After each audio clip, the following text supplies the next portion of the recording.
Hello, thank you so much for watching Natalie Levin Astrology. Today is February 7th, 2020, and I would love to share with you some of the astrology that is happening right now. I invite you to also like this video if you do like it, leave feedback and subscribe to this channel and share it if you feel so moved. I wanted to tell you it's Friday and it's a pretty intense day. Astrologically, I feel there's the moon is in the last degrees of Cancer right now, and the moon is very happy in Cancer. It's her favorite place to be. However, it's incredibly emotional. And when you add into that, she's really sensitive. So our inner worlds might be feeling super duper extra sensitive right now and really prone to tears and feeling a lot of emotion. And when you throw in the fact that Mercury is also in Pisces, Mercury is the way our minds work, our thought processes, it's communication. You might find that your interactions with others and also with yourself might be filled with emotion. And my invitation would be to let the emotion flow in a non-destructive way. So perhaps you feel the tears are coming, let the tears come out. There are 14 different kinds of toxins in tears, and it's actually quite cleansing to let your tears come out. And that's been my experience. I'm someone who has a lot of Pisces in her chart. So and Cancer. So I have had historically great access to my tears, and I am grateful for them. I also want to say that in addition to a very, very sensitive moon, a sensitive, tender inner world that many, many, many of us are experiencing, Venus, which is the goddess of love and what we value in our society, we call it money often, but it might be like what is valuable to you? What do you consider important in your life? She is moving from a sign where she is traditionally very comfortable, which is Pisces. It's very tender and loving and cuddly and soft, and she's moving into Aries today. And that is quite a transition. She's like, okay, I'm going to take on the fiery, the go-getter. Aries is aggressive. Aries is known as is ruled by Mars, which is the angry planet. So think of Venus, this goddess like Aphrodite, who wants to be feeling tender and loving, and then she's suddenly in this fire sign, and she's like, whoa, what the hell just happened? And that can feel I feel like when the planets make transitions like that, it can feel very abrupt and sharp for us collectively. So you might be feeling that in your relationships, your love relationships, and your relationships to how you are feeling about things you value. Maybe it's money. And I wonder what it would be like to know that this transition is happening. And if you feel your fire getting fueled, to perhaps not actually do anything about it. Can you sit and wait till the vinyasa, the transition, is finished between her moving from Pisces into Aries? The thing that will be extra interesting to work with is that not only is Venus moving from Pisces into Aries, but also she is conjunct, which means co-joined together with Chiron in Aries. He's at 2 degrees. And Venus is just at 0 degrees. That's a very close, there's 30 degrees in every sign, and that is very close, very close. So Chiron is our collective core wound. It is the wounded healer. It is the possibility, the potential of turning our poison into medicine. And Venus, this lovey-dovey energy of once so much loveliness and sweetness, is now getting thrown onto the wound, the collective wound, and also perhaps our own inner.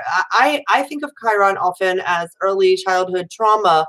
And when you're applying that to us as a collective, because this is a collective review of what's happening today. It's not for you specifically, because your chart might be reacting a little differently to the transits than the collective.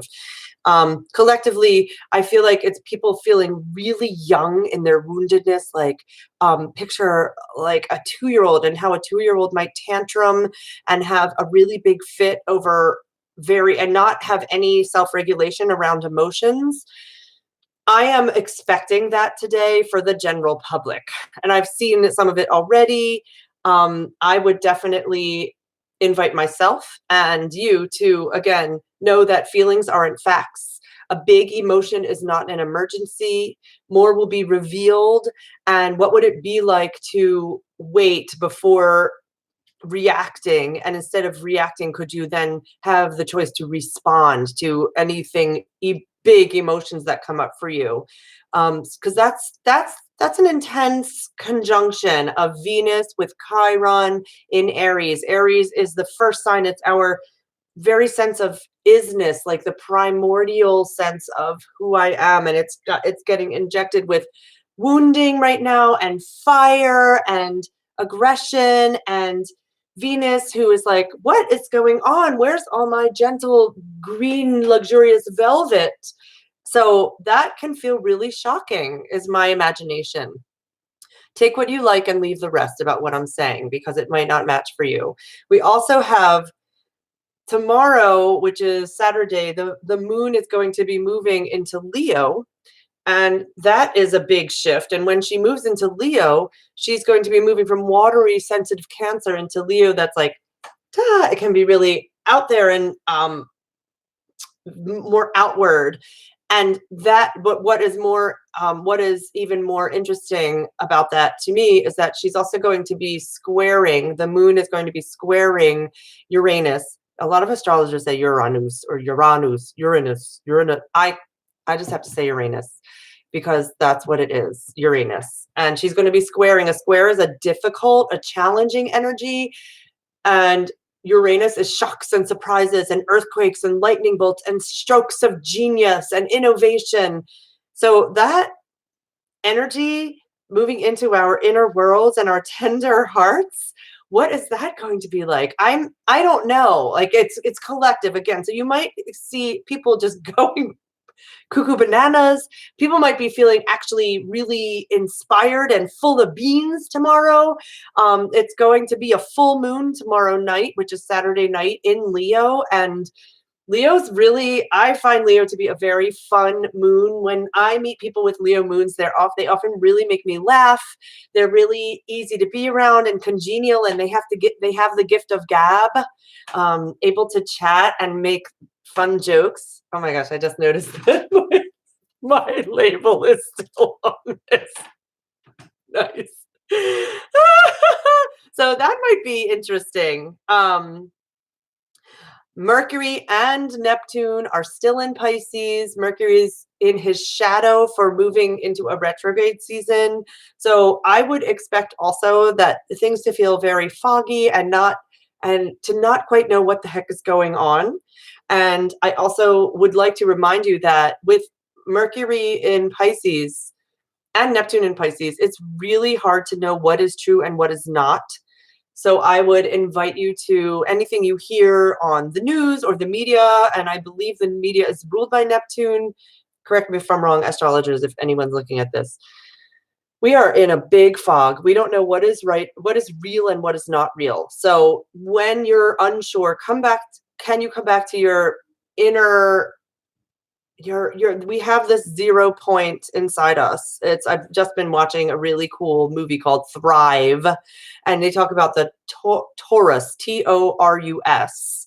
And with that Taurus, we have this 0 point energy field where we all can connect to the divine, to each other, to the oneness. So can you come back to that point in yourself when you're like, I don't know what is real and what isn't anymore, and get still and quiet and perhaps settle into that quiet spot and see what more is revealed as you sit with that before making any rash decisions or choices in this energy.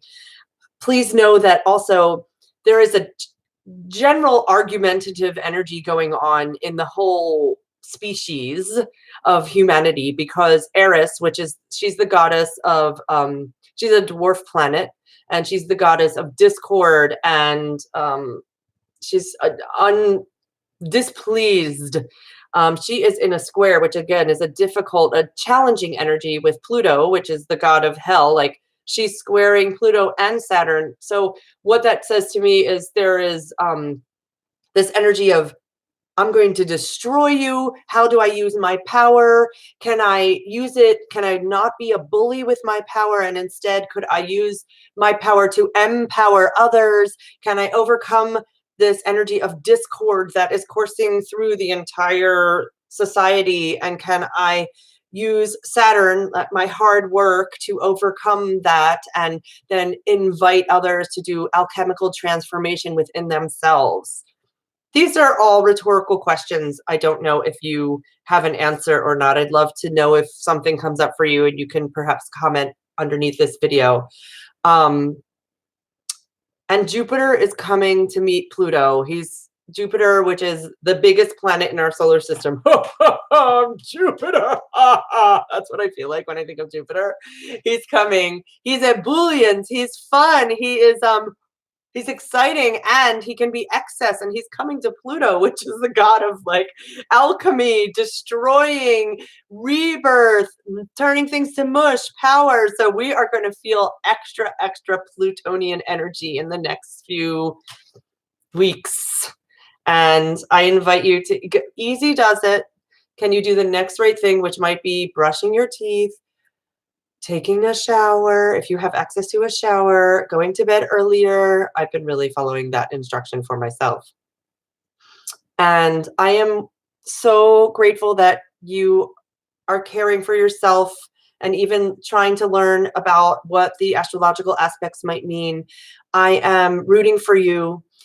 And I will give thanks to all of your angels and goddesses, gods and guides and aliens, that you are all divinely led and divinely protected. I'm so glad you watched. I look forward to hearing what it was like to hear me say these things today. Okay, take good care.